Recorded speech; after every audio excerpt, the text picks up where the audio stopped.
अस्सलाम वालेकुम। क्या आप जानते हैं कि आप अपनी असली उम्र से 10 साल छोटे लग सकते हैं?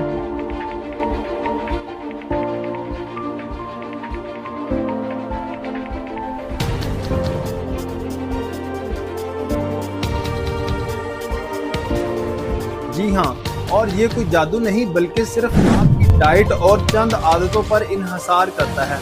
अगर आप भी चाहते हैं कि स्किन हमेशा जवान और तरोताज़ा रहे तो ये वीडियो आपके लिए है। पॉइंट नंबर 1, स्किन बनती कैसे है? दोस्तों, हमारी स्किन फैट्स और प्रोटीन से मिलकर बनती है। खास तौर पर सैचुरेटेड फैट्स इसमें ज्यादा होते हैं।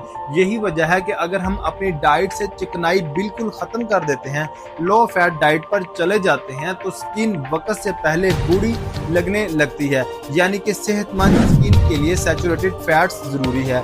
कोलेस्ट्रॉल क्यों जरूरी है? हमारे जिस्म के हर सेल की दीवार, जिसे सेल मेम्ब्रेन कहते हैं, तकरीबन 50% कोलेस्ट्रॉल से बनती है।